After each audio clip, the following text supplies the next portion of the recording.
آل India Muslim personal law board کی تحفظ اوقاف کمیٹی کے مقامی ذمہ داران و ارکان، آپ کے علاقے کے ممتاز عالم حضرت مولانا مظہر الحق صاحب، بربنی سے تشریف لائے ہوئے حضرت مولانا رفیع الدین اشرفی صاحب، ہمارے محترم جناب ضیاء الدین صدیقی صاحب، دیگر مہمانان کرام، علماء اعظام اور آپ تمام قابل احترام بھائی اور بزرگوں، یقیناً موسم کی خرابی کے باوجود آپ سب کا اس جذبے اور جوش کے ساتھ اس اجلاس میں شریک ہونا اس بات کی یقین دہانی کے لیے کافی ہے کہ اوقاف کی حفاظت کے لیے نہ صرف یہ کہ آپ تیار ہیں، بلکہ آنے والے مرحلے میں اگر کسی بڑے اقدام کے لیے آپ کو آواز دی جائے گی تو انشاءاللہ آپ دوسرے علاقوں کے مسلمانوں سے پیچھے نہیں رہیں گے۔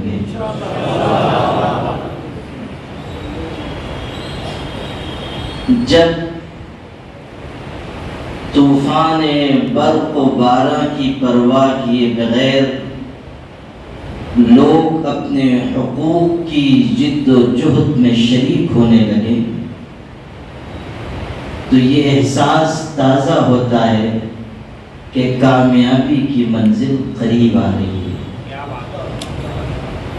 کہنے والے نے کہا تھا، کسی کا شعر ہے، اس بحر حوادث میں قائم پہنچے گا وہی اب ساحل تک، اس بحر حوادث میں قائم پہنچے گا وہی اب ساحل تک، جو موج بلا کا خوگر ہو رخ پھیر سکے طوفانوں کا۔ مسلمانوں کی یہ تاریخ رہی ہے کہ انہوں نے دین و ایمان پر عمل کے لیے اپنے حقوق حاصل کرنے کی جد و جہد کے لیے اور مشکل اوقات میں باطل کی یلغار کو روکنے کے لیے ہر خوف و خطر سے بے نیاز ہو کر ہر قسم کی قربانی دی ہے۔ آپ کے عزم و عزیمت کی داستانیں دنیا میں لکھی گئیں، پڑھی گئیں، سنی گئیں، سنائی گئیں۔ اقبال نے یوں ہی نہیں کہا تھا، ٹل نہ سکتے تھے اگر جب میں اڑ جاتے تھے، پاؤں شیروں کے بھی میدان سے اکھڑ جاتے تھے، تجھ سے سرکش ہوا کوئی تو بگڑ جاتے تھے، تیغ کیا چیز ہے ہم توپ سے لڑ جاتے تھے، نقش توحید کا ہر دل پہ بٹھایا ہم نے، زیر خنجر بھی یہ پیغام سنایا ہم نے۔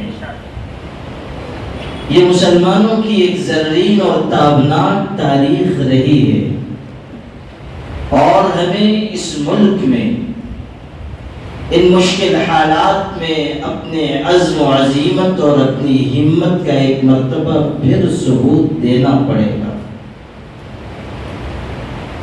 افسوس اس کا نہیں ہے کہ لوگ ظالمانہ قوانین ہم پر مسلط کر رہے ہیں یا طرح طرح کی تدبیریں مکر و فریب کے چال بنے جا رہے ہیں۔ افسوس اس کا بھی نہیں ہے کہ ہر آنے والا دن ہمارے لیے ایک نئی مشکل کا اضافہ لے کر آ رہا ہے۔ افسوس اگر ہے تو اس کا ہے کہ ہمارے اندر سم و طاعت کا جو جذبہ ہونا چاہیے اور جس بیداری اور شعور کے ساتھ اور جس جذبہ اقدام و عمل کے ساتھ پوری ملت کو ملت واحدہ بن کر دکھانا چاہیے، ابھی وہ منظر ہماری نگاہوں سے دور ہے، اور اسی لیے کامیابی بھی دور سے ہم کو دیکھ رہی ہے۔ جس دن آپ ملت واحدہ بن کر سیسا پلائی ہوئی دیوار کی حیثیت اختیار کریں گے، یقین مانیے جتنے فتنے ہیں وہ اس دیوار سے سر ٹکرا کر پاش پاش ہو جائیں گے۔ ضرورت اس کی ہے کہ ہم اپنے اندر وہ جذبہ پیدا کریں، ہم اپنے اندر وہ احساس اور شعور پیدا کریں، ہم اپنی قیادت پر وہ اعتماد پیدا کریں۔ صورتحال یہ ہے کہ بعض علاقوں میں تحفظ اوقاف کے لیے آواز دی جا رہی ہے تو ہمارے مولانا صاحب کے پاس وقت نہیں ہے، وہ اپنی عافیت گاہ میں پتہ نہیں کس کام میں مشغول ہیں۔ دانشور صاحب وہ پتہ نہیں کس خواب و خیال میں زندگی گزار رہے ہیں، اور اچھے خاصے لوگوں کی زبان سے یہ سنا گیا ہے، اور میں بے روک ہو کر کہنا چاہتا ہوں اس لیے کہ یہ دل کا درد ہے جو آپ کے دل میں منتقل کرنا چاہتا ہوں کہ اچھے خاصے لوگ یہ کہتے ہوئے سنے جا رہے ہیں کہ ان کوششوں سے کیا ہونے والا ہے، ہم کتنی بھی محنت کرنے حکومت کو جو کرنا ہے سو کرے گی۔ اللہ کے بندے، قیامت کے دن تم سے اور مجھ سے یہ سوال نہیں ہوگا کہ تم نے کتنے مار کے لڑے اور کتنے مار کے جیتے، ہم سے یہ سوال ہوگا کہ جب شریعت پر آنچ آئی تو تم گھر میں بیٹھے تھے یا میدان میں کھڑے ہوئے تھے۔ ہم سے سوال یہ ہوگا کہ جب وقت پڑا تھا اور آواز دی جا رہی تھی تم کن لوگوں میں شامل تھے؟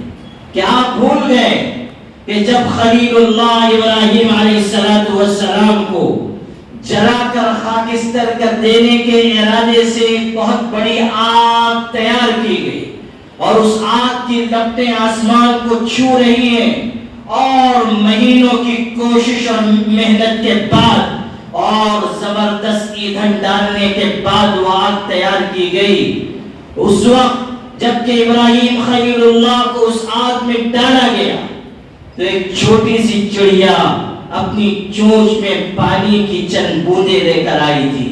لوگوں نے کہا اتنی بڑی آگ اور یہ چند قطرے پانی، کیا تم یہ سمجھتی ہو کہ تم اپنی چونچ کے اس پانی سے اس دہکتی سلگتی اور بھڑکتی ہوئی آگ کو بجھا سکو گی؟ یہ کیسی حماقت اور نادانی کی بات ہے کہ تم یہ سمجھ رہی ہو کہ تمہاری چونچ میں رکھا ہوا پانی اس آگ کو بجھا دے گا۔ اس چڑیا نے یہ جواب دیا تھا، وہ جواب ہمیں اپنے دل پر نقش کرنا چاہیے۔ اس نے کہا تھا کہ میں بھی جانتی ہوں کہ میری چونچ کا یہ پانی اس آگ کو نہیں بجھا سکتا، لیکن میں یہ چاہتی ہوں کہ جب تاریخ لکھی جائے تو یہ بات تحریر ہو کہ آگ بجھانے والے کون تھے اور آگ جلانے والے کون تھے۔ یہ بات لکھی جائے کہ ایک چڑیا اپنی چونچ میں چند قطرے پانی لے کر آئی تھی، اس احساس کے ساتھ کہ یتن رسد بجانا یا جازتن برایت، یہ وہ جذبہ ہے جو مسلمانوں میں ہونا چاہیے۔ اللہ نے ہمیں نتیجے کا مکلف نہیں بنایا، اللہ نے ہمیں جد و جہد اور محنت کا مکلف بنایا ہے۔ ہم حوصلے کے ساتھ، جذبے کے ساتھ، عزم و عزیمت کے ساتھ، ہمت اور بہادری کے ساتھ اگر کھڑے رہیں گے اور یہ اعلان کریں گے کہ ہم کسی بھی قیمت پر ناانصافی اور ظلم پر مبنی قانون کو قبول نہیں کریں گے، نتیجہ چاہے جو ہو، خدا کی بارگاہ میں سرخروئی ہمارا مقدر ہو۔ آج دنیا یہ دیکھ رہی ہے کہ بدترین مظالم نے فلسطینی مسلمانوں کو چاروں طرف سے گھیر رکھا ہے۔ غیروں کو تو جانے دیجیے، اپنوں نے بھی ان کی طرف سے نگاہوں کو پھیر لیا ہے، اس طرح کہ ایک بوڑھا شخص جس کا سارا خاندان شہید ہو چکا، وہ ان کی لاشوں کے درمیان کھڑا ہو کر یہ کہتا ہے کہ تم تو رخصت ہوئے، خدا کی بارگاہ میں تم جا رہے ہو، کسی نہ کسی موڑ پر رسول کریم صلی اللہ علیہ وسلم سے ملاقات ہوگی۔ جب ملاقات ہو تو کہنا کہ امت نے ہم سے وفا نہیں نبھائی ہے. جب ہمیں مارا گیا تو لوگ عیش و عشرت پہ مشغول تھے، دکان و مکان پر بیٹھے ہوئے تھے، عیاشیوں میں اور نافرمانیوں میں اپنے آپ کو مشغول رکھے ہوئے تھے. ایک طرف یہ دردناک اور تلخ حقیقت ہے، لیکن رب کعبہ کی قسم جو لوگ آج مظالم کا سامنا کرتے ہوئے اپنے آپ کو اور اپنی آل و اولاد کو نچھاور کر رہے ہیں، دنیا کی کوئی زبان یہاں تک کہ ان کے بدترین دشمن بھی یہ کہنے کی جرات نہیں کر سکتے کہ وہاں لڑی جانے والی جنگ دوسروں نے جیتی ہے. ساری دنیا یہ کہہ رہی ہے کہ لاشیں اٹھانے والے ہی اصل میں جنگ جیتنے والے لوگ ہیں، جنہوں نے دنیا کو بتایا کہ مشن پر مر مٹنا کس کو کہتے ہیں، جنہوں نے بتایا کہ اپنے حقوق کے حصول کے لیے جد و جہد کس کو کہتے ہیں، جنہوں نے دنیا کو بتایا کہ بہادری کس چیز کا نام ہے، جنہوں نے دنیا کو بتایا کہ کس طرح مٹھی بھر لوگ دنیا کی سپر پاور طاقتوں کو اپنے آگے سجدہ ریز کرتے ہیں. یہ ہے وہ چیز اور وہ بات جس کو قرآن نقل کر رہا ہے. وَكَأَيٍّ مِّن نَّبِيٍّ قَاتَلَ مَعَهُ رِبِّيُّونَ كَثِيرٌ فَمَا وَهَنُوا لِمَا أَصَابَهُمْ فِي سَبِيلِ اللَّهِ وَمَا ضَعُفُوا وَمَا اسْتَكَانُوا وَاللَّهُ يُحِبُّ الصَّابِرِينَ. مسلمانوں، یہ ہے وہ چیز جو آج ہمارے سیکھنے اور برتنے کی ہے کہ ہم بھی اس قانون کی واپسی کے لیے جو کوشش کر سکتے ہیں، جو جد و جہد کر سکتے ہیں، ہمیں کرنی چاہیے. ہم مایوس نہ ہو، ہمت نہ ہاریں، تنقید و اعتراض و اشکال کے راستے پر نہ چلیں. یہ بات بھی آج کل کہی جا رہی ہے کہ علامتی احتجاج کرنے سے کیا ہوگا. یاد رکھیے گا، جمہوریت میں علامتی احتجاج کی بھی ایک پوچھ ہوتی ہے، اس کا بھی ایک اثر ہوتا ہے، اس کے ذریعے بھی مسائل حل ہوتے ہیں. اور ایسا نہیں ہے کہ صرف علامتی احتجاج کر کے ہم بس کرنے والے ہیں. اور انڈیا مسلم پرسنل لا بورڈ نے اس بات کا اعلان کیا ہے کہ 13 جولائی تک ہم نے ایک اسٹیپ مقرر کیا ہے اور اس میں مختلف قسم کے اقدامات طے کیے گئے ہیں جو ایک کے بعد ایک عمل میں لائے جا رہے ہیں. 13 جولائی تک اگر یہ معاملہ حل نہ ہوا تو اس کے بعد پھر مسلمانوں کی تمام جماعتیں، مسالک، مکاتب فکر، تمام جمعیتیں، تنظیمیں اور مسلم پرسنل لا بورڈ کے ارکان، عہدیداران اور ذمہ داران سر جوڑ کر بیٹھیں گے اور اس وقت پھر مناسب حال فیصلے کیے جائیں گے. ہو سکتا ہے کہ کوئی بڑا اقدام بھی طے کیا جائے، کوئی بڑا فیصلہ بھی لیا جائے، اور ہمیں اس بات کی امید ہے کہ اگر کوئی بڑا فیصلہ بھی کیا جائے گا تو یہ ملت اسلامیہ اپنے سروں کو اور جانوں کو ہتھیلی پر رکھ کر نکلے گی اور اپنے حق کی جد و جہد کرے گی انشاءاللہ. اس لیے میرے بھائیوں، یہ نہ سمجھیے کہ صرف علامتی طریقے پر احتجاج کیا جا رہا ہے اور کسی قسم کی بزدلی یا کہ کم ہمتی کا ثبوت دیا جا رہا ہے. کچھ چیزیں ہوتی ہیں جن کو تدریجاً کیا جاتا ہے، ایک ترتیب کے ساتھ کیا جاتا ہے. ایک دم سے اپنی ساری تدبیریں لگا دینا یا ایک ساتھ اپنی ساری صلاحیتیں صرف کر دینا یا ایک ساتھ تمام اقدامات کو روح عمل لانا، یہ عقل بندی کی بات نہیں. البتہ اس کی کوشش ضرور کرنی چاہیے کہ پوری ملت بحیثیت ملت اس مسئلے کو سمجھے، اس کی تہ میں اترے. جیسا کہ یہاں قانون کی تفصیل بتائی گئی اور میں شکر گزار ہوں ہمارے ضیاء الدین صدیقی صاحب کا بھی کہ انہوں نے قانون کے سلسلے میں باریکیاں بھی بتائی.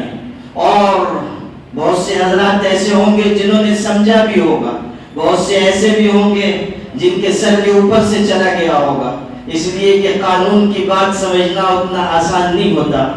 اور میں یہ محسوس کر رہا تھا کہ ہمارے بہت سے بھائی جب قانونی بات کی جاتی ہے وہ اکتاہٹ کا شکار ہونے لگ جاتے ہیں، اور کچھ عجب نہیں کہ دل میں دعا کرتے ہوں کہ اللہ تعالیٰ مقرر صاحب کو نیک ہدایت عطا فرمائے۔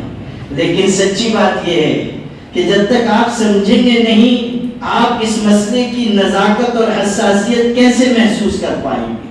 آپ کو گہرائی سمجھنی ہوگی، قانون میں کیا لکھا ہے، قانون کیوں نقصان دہ ہے، قانون میں کیسے تضادات ہیں۔ صرف یہ نہیں ہے کہ یہ قانون مذہب کے خلاف ہے، صرف یہ بات نہیں ہے کہ اس کی وجہ سے مسجد کو، مدرسے کو، قبرستان کو، عیدگاہ کو، یتیم خانے کو، عاشور خانے کو، درگاہوں کو، خانقاہوں کو نقصان ہے۔ صرف یہ بات نہیں ہے کہ نئے وقت قائم کرنے کے سلسلے میں دشواریاں پیش آئیں گی، بلکہ مسئلہ یہ ہے کہ یہ قانون آپس میں بہت سے تضادات اپنے اندر لیے ہوئے۔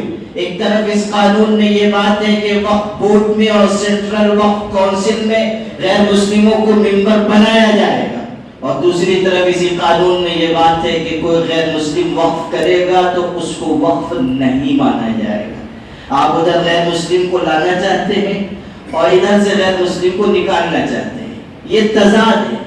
پتہ نہیں کن عقل مندوں نے قانون بنایا ہے۔ ویسے اللہ کی مہربانی ہے کہ ہم لوگوں کے پاس عقل مندوں کی کوئی کمی نہیں ہے، اتنے سارے مل گئے ہیں کہ ہم لوگوں پر تو زکوٰۃ واجب ہو گئی ہے کہ ہم لوگ تھوڑی زکوٰۃ نکالیں، دوسرے ملکوں کو بھیج دیں۔ ایسے عقل مند، وہ جن کو پہلے کے دور میں کتابوں میں بوجھ بھجکڑ لکھا جاتا تھا، یہ تعبیر ہے، ہمارے مولانا رفیع الدین صاحب اس کا لطف لیں گے۔ پہلے کتابوں میں لکھتے تھے بوجھ بھجکڑ، سمجھے آپ کہ نہیں سمجھاتا ہوں میں، ابھی نہیں سمجھے ناگڑ والے۔ بوجھ بھجکڑ کس کو کہتے ہیں وہ سمجھ لیجیے۔ ایک گاؤں تھا بھولے بھالے لوگوں کا، بیچارے وہیں گاؤں میں رہتے تھے، کچھ اتا پتا تھا نہیں ان کو باہر کی دنیا میں کیا ہوتا ہے۔ ایک دن ایسا ہوا کہ ایک ہاتھی رات کے وقت ان کے گاؤں سے گزر گیا۔ انہوں نے کبھی ہاتھی بھی نہیں دیکھا تھا، اس کے پیر بھی نہیں دیکھے تھے۔ اب جو ہاتھی گزرا رات کے وقت میں، اور صبح یہ لوگ گاؤں والے نکلے تو وہ ہاتھی کے پیر کے نشان دیکھ کر حیران ہوئے، اور یہ خیال کرنے لگے کہ یہ کون سی قسم کا انسان تھا جو یہاں سے گزر کے گیا ہے، ایسے خطرناک پیر والا۔ تو ایک صاحب تھے جو اندھوں میں کانا راجا تھے، وہی بوجھ بھجکڑ صاحب تھے، ان سے رجوع فرمایا گیا۔ وہ آئے، بڑی گہرائی سے انہوں نے نقش قدم کا معائنہ فرمایا، اس کے بعد انہوں نے ارشاد فرمایا یعنی کہ انسان کے پیر کا نشان نہیں ہے، یہ کوئی ہرن تھا، اس کا پیر چکی میں پھنس گیا تھا اور وہ چکی لے کر یہاں سے گزرا ہے، اسی کے پیر کے نشانات ہیں۔ اور یہ کہہ کر وہ ہنسنے لگا اور پھر رونے لگا۔ یہ حصہ سنیے، بہت دلچسپ ہے۔ پہلے ہنسنے لگا، اس کے بعد رونے لگا۔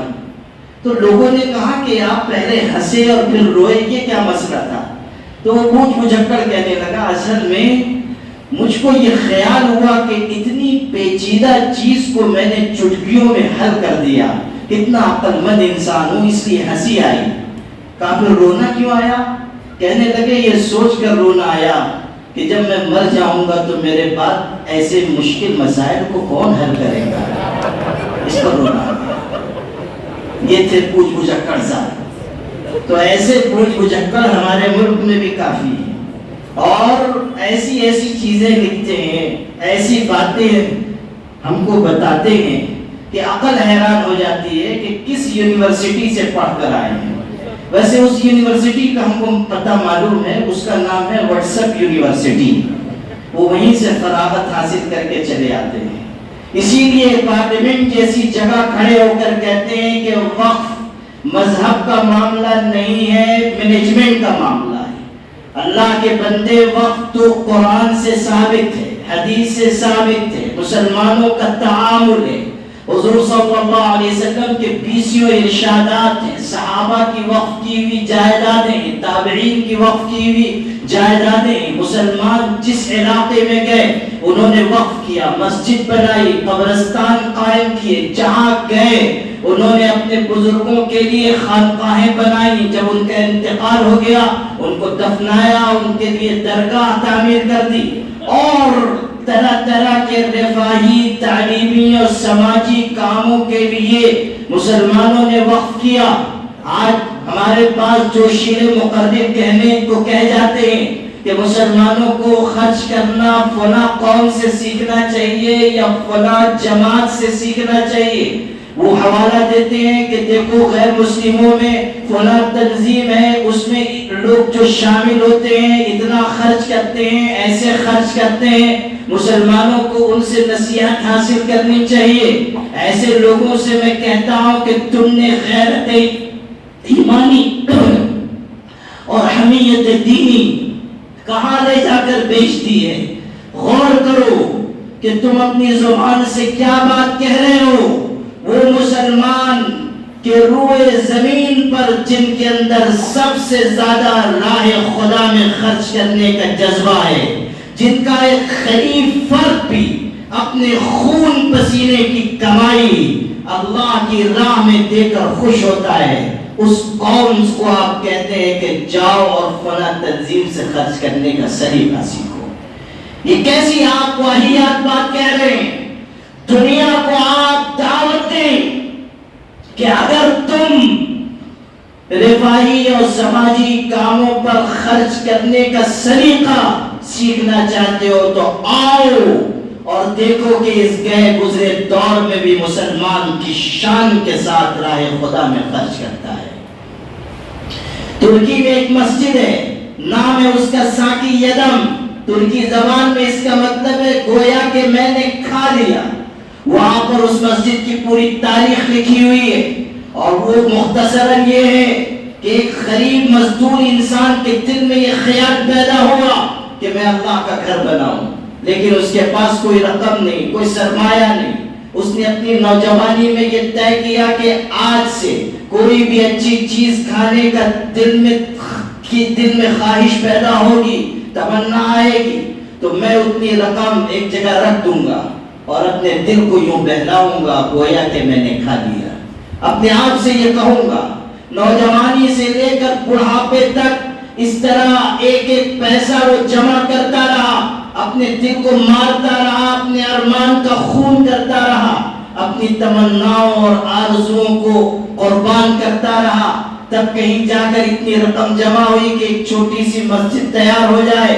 جب مسجد تعمیر ہو گئی اور لوگوں کو اس کی قربانی کا پتہ چلا تو لوگوں نے اس مسجد کا نام اس کی قربانی کی یادگار میں ساکی یدم رکھا، گویا کہ میں نے کھا لیا۔ یہ مسجد اور اس طرح کی انفاق کی کوششیں اس بات کی علامت ہے کہ آج بھی مسلمانوں کے دل میں خرچ کرنے کا جو جذبہ ہے اس کی کوئی دوسری مثال کائنات میں نہیں موجود۔ یہ ہے ہمارے لیے وقف کی اہمیت اور اللہ کے راستے میں خرچ کرنے کی فضیلت قرآن پاک سے، حدیث شریف سے اور مسلمانوں کے تعامل سے وقف کی اہمیت اجاگر ہوتی ہے۔ اور وقف خالص مذہبی مسئلہ ہے، کوئی انتظامی مسئلہ نہیں، لیکن پارلیمنٹ میں کھڑے ہو کر لوگ کہہ رہے ہیں یہ انتظامی مسئلہ ہے، یہ خالص مذہبی مسئلہ ہے اور آپ کو اس میں مداخلت کا کوئی حق نہیں ہے، آپ اس میں داخل نہ ہوئیے، یہ مذہبی مسئلہ ہے، اس کو مسلمانوں سے متعلق رہنے دیجیے۔ لیکن افسوس کہ وقف امینڈمنٹ ایکٹ کے نام پر ایسی ترمیمات لائی گئی کہ جس کی وجہ سے مسلمانوں کے اوقاف خطرے میں پڑ جائیں، ان کی جائیدادیں خطرے میں پڑ جائیں۔ اور صرف یہ نہیں ہے کہ ہماری زمین چلی جائے گی، ہمارے پیسے چلے جائیں گے، ہمارے باپ دادا کا سرمایہ چھن جائے گا، صرف اتنا مسئلہ نہیں ہے۔ آپ اصل چیز کو سمجھیے کہ وہ مدارس اسلامیہ جن کے ذریعے اس امت کو حوصلہ ہے، مدد ہے، تقویت ہے، جہاں سے خدمت گزار فعال کارکن اٹھ رہے ہیں، جہاں سے حفاظت شریعت کی آوازیں بلند ہو رہی ہیں، ان مدارس اسلامیہ کو اس قانون کے ذریعے نشانہ بنایا جا رہا ہے۔ اور آپ کو معلوم ہونا چاہیے کہ ابھی پوری طرح یہ قانون زمین پر نافذ ہوا نہیں، کہ اتراکھنڈ میں مدرسے سیل کیے گئے، یو پی میں مدارس بند کیے گئے، آسام میں مدارس پر شکنجا کسا گیا، مدھیہ پردیش میں مدارس کو نوٹس دیا گیا، کرناٹک کے کتنے مدرسوں کو نوٹس دیا گیا۔ کیوں ہو رہا ہے یہ سب؟ اس لیے کہ اس قانون کے پیچھے جو مذموم مقاصد ہیں ان کو پورا کرنے کی اجلت لوگوں کے دلوں میں کار فرما ہے۔ اسی طرح مساجد کو نشانہ بنایا جائے گا۔ یہ جو آج ہم آسانی سے کہہ کر گزر جا رہے ہیں کہ ہماری مسجد بھلی، ہمارا مدرسہ بھلا، یاد رکھیے کہ آپ اپنی عافیت گاہوں میں اگر جا کر چھو گئے اور آپ نے اس وقت اس جد و جہد میں حصہ نہ لیا تو خدا نخواستہ خاکم بدہن، نہ آپ باقی رہیں گے نہ آپ کی عافیت گاہ باقی رہے گی۔ آپ کے ادارے، آپ کی تنظیمیں، آپ کی جماعتیں سب معرض خطر میں ہیں۔ زندگی میں بھی آپ پریشان اور مر گئے تو اس کے بعد تدفین کے لیے بھی پریشان۔ اس لیے میرے بھائی ابھی موقع ہے، اس کو غنیمت جانیے کہ ایک مضبوط، مستحکم اور مؤثر آواز ہم بلند کریں اور کسی غلط فہمی میں نہ پڑیے۔ جہاں جہاں ہم لوگ جا رہے ہیں ایک عجیب مسئلہ ہے، خود مسلمانوں میں سے کوئی کھڑا ہو جاتا ہے، اجی حضرت وقف سے ہم کو کیا فائدہ؟ وہ تو وہ متولی لوگوں کو فائدہ ہے، اگر قانون آیا ان کا نقصان ہے، ہمارا کیا نقصان؟ وہی جو مولانا رفیع الدین صاحب کہہ رہے تھے، جاگیردار اور انعامدار، اور وہ کوئی اور دار ڈھونڈ رہے تھے، وہ ملا نہیں ان کو، مراٹھی میں بھی ڈھونڈا تب بھی نہیں ملا، لیکن وہ مجھ کو یاد آ گیا۔ وہ یہ ہے کہ جاگیردار، انعامدار اور آخر میں تختہ دار، یہ ہے آخری ان کا انجام جو ہے تختہ دار۔ تو یہ جو مسئلہ ہے کہ ہمارا کیا فائدہ پہلے ہوا یا ہم کو کیا نقصان ہوگا؟ ارے اللہ کے بندے، ہر مسلمان وقف جائیداد سے فائدہ اٹھا رہا ہے۔ آپ مسجد میں نماز پڑھ رہے ہیں، آپ وقف سے فائدہ اٹھا رہے ہیں۔ آپ کی میت جا کر دفن ہو رہی ہے، آپ وقف سے فائدہ اٹھا رہے ہیں۔ آپ کے بچے اسکولوں کالجوں میں پڑھ رہے ہیں، وقف سے آپ کو فائدہ ہو رہا ہے۔ آپ کے بچے حافظ عالم بن رہے ہیں مدرسے میں، وقف سے آپ کو فائدہ ہو رہا ہے۔ جتنی جماعتیں، تنظیمیں ہیں، ان کو چلانے والے لوگ عام طریقے پر وہ ہیں جو مدرسوں کی چٹائی سے پڑھ کر نکلے ہیں۔ کیا آپ وقف جائیدادوں سے فائدہ نہیں اٹھا رہے ہیں؟ اور کیا یہ قانون آنے کے بعد آپ کو نقصان نہیں ہوگا؟ اس لیے غلط فہمی میں مت پڑیے، دائیں بائیں سے جو کہا جائے اس کے طرف دھیان مت دیجیے۔ بس ایک بات یاد رکھیے، ہمارے حضرت پیر و مرشد رحمت اللہ علیہ نے دین بچاؤ دستور بچاؤ تحریک کے وقت ایک جملہ کہا تھا، وہ میں سنانا چاہتا ہوں۔ کچھ اسی طرح کے اعتراضات اس وقت پہ چل رہے تھے تو حضرت نے ایک جملہ کہا، کسی کی نہیں چلے گی تحریک البتہ چلے گی۔ وہی میں بھی دہراتا ہوں، کسی کی نہیں چلے گی تحریک انشاءاللہ چلتی رہے گی، اور اس وقت تک ہم تحریک چلائیں گے انشاءاللہ جب تک ہمیں اس میں کامیابی نہ ملے۔ آپ سب حضرات ساتھ دیں گے انشاءاللہ۔ اللہ تعالیٰ آپ سب کے اس جذبے کو قبول فرمائے۔ چونکہ وقت کافی ہو گیا اس لیے میں اسی پر اکتفا کرتا ہوں۔ میں نہیں چاہتا ہوں کہ ناصر خطیب صاحب کو ایک محبت نامہ میرے نام بھی لکھنا پڑے، اس لیے کہ آج کئی محبت نامے انہوں نے لکھے، ایک محبت نامہ تو ان کو واپس بھی ہو گیا، اس لیے کہ انہوں نے غلطی سے مراٹھی کے بجائے اردو میں لکھ دیا تھا۔ ہمارے حضرت مولانا رفیع الدین صاحب اشرفی نے جس جذبے، حوصلے، ولولے اور جس بین الاقوامی زبان میں خطاب فرمایا ہے، اس کے لیے ہم سب کو ان کا شکر گزار ہونا چاہیے۔ آپ لوگ تو پھر بھی بہت غنیمت ہے کہ آپ لوگ مراٹھی ماشاءاللہ سمجھ لیتے ہیں، بول لیتے ہیں۔ مولانا تو آگے مالیگاؤں میں اور وہاں تقریر کی، وہاں مراٹھی بولتے رہے۔ میں حیران تھا کہ یا اللہ، اس قوم کو تو مراٹھی سے کوئی سابقہ نہیں، لیکن مولانا کے جوش و ولولے نے مالیگاؤں کے اردو دان لوگوں کو بھی مراٹھی سمجھا دی۔ تو یہ ان کی کرامت ہے اور ان کا جذبہ عمل ہے۔ اللہ تعالی ہم سب کے اتحاد کی حفاظت فرمائے اور ہم سب کے متحدہ ادارے مسلم پرسنل اللہ بورڈ کو اللہ تعالیٰ سرسبز و شاداب رکھے۔ وآخر دعوانا الحمدللہ۔